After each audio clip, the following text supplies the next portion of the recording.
to be here. I want to thank the League of Women Voters for inviting me. I'm a teacher. I'm not a politician. I've gotten in this race because I'm not satisfied with the direction our country's going. And this is a bipartisan problem.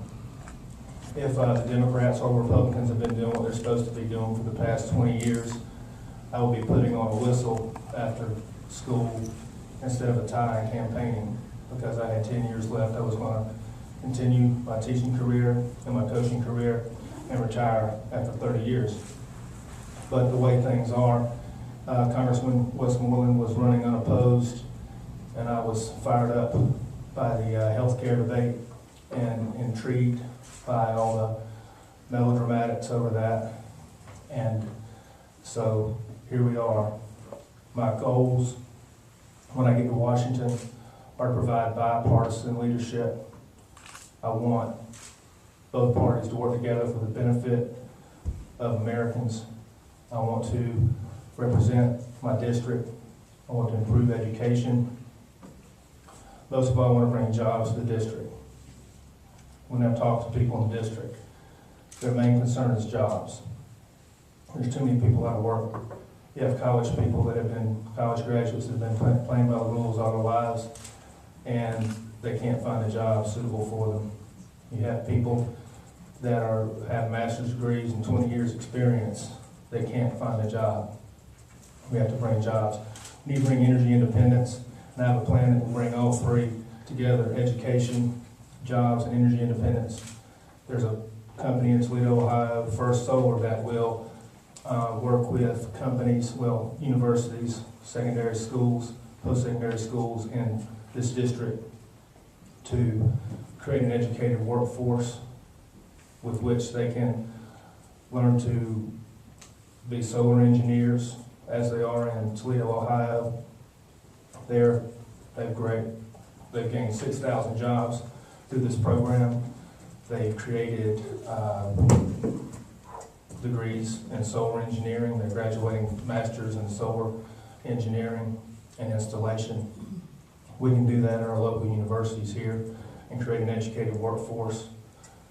We have to do what we can to attract industry to this area. And that's one thing that we have to do that I don't believe that has been done, because we need to bring jobs, because that's when people are hurting, and we need to use the resources we have. Kudzu is a resource I want to look at. We need to stop trying to kill kudzu and figure out a way to make furniture and fuel from it. Thank you for your time.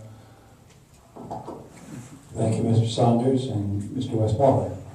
Well, thank you, Dr. Lyon, and thanks to the panelists, and especially the timekeeper. I looked, I feel like I'm in an emergency room or something, all the doctors here. I want to thank all of you for being here. I want to thank the League of Women Voters for giving us an opportunity to come out and introduce ourselves to some of these folks, and then just kind of reacquaint ourselves with others. I've had the pleasure of representing most of this area for the past 6 years. We have, as my opponent said, the concentration right now is on jobs. But the one thing about it is that we need to make sure that we understand who we're voting for. And so I want to commend all of you out here tonight for coming, because I think at the end of the day, you're going to see quite a difference between myself and my opponent. And it's a good decision, because that way either one of us you vote for, you're voting for that person and not against somebody else. And too many times people go in a polling booth and don't really know who they're voting for. They just look at a name, or who's first on the ballot, or who's the last sign that they saw. They don't pay enough attention to what the person's beliefs are. And then, after they're elected, they really don't hold them accountable. And so it's very important that you're here, that you know who you're voting for. But after you vote for either one of us, whichever one of us gets elected to office, I hope that you'll keep us accountable. I hope that you'll keep us on our toes. I hope that you'll make sure that we do what we told you we would do. And that's one of the things that I've always tried to do, is to do what I tell people I was going to do. The reasons I gave people to vote for me in the last 3 elections, if you ever come into my office, and Sue's been there and others of you have been there, I've got a book on my windowsill, and it's got all my campaign literature in it. And I live in my office, so I have plenty of time to go back through it. I'll look at my literature. I'll make sure of what I told the people, that I'm doing exactly what I told them and not doing what I told them I wouldn't do. So I just thank all of you for being here. I hope that you'll vote November the 2nd. I hope you'll give us some consideration and make sure that you know who you're voting for. So thank you again for being here and coming out on this rainy night. Okay, good. Thank you, gentlemen. We'll move now directly to panelist questions. And we'll start on my immediate right with Jerry Stolberg.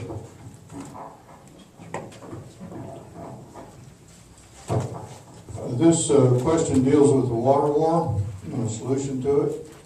The Georgia, Alabama, and Florida water war has simmered for 20 years over water allocation to downstream users in the Chattahoochee Basin. Judge Magnuson has set July 2012 when he will rule whether the U.S. Army Corps of Engineers will continue to allow Lake Lanier as a water supply for Metro Atlanta. Metro Atlanta has begun the process to become more efficient in water use, but will need government support and incentives to reach their goals.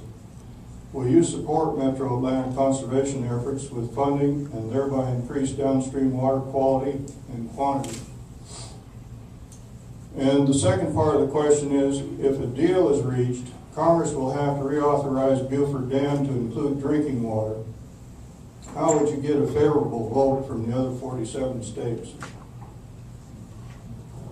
Okay, thank you. And since Mr. Saunders had the opening statement first, we'll ask Mr. Westmoreland to be the first to respond to your question.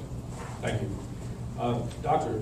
Strober, and to the audience, you know, this is something that's been going on for a long time. Governors have been trying to work it out for a period of time.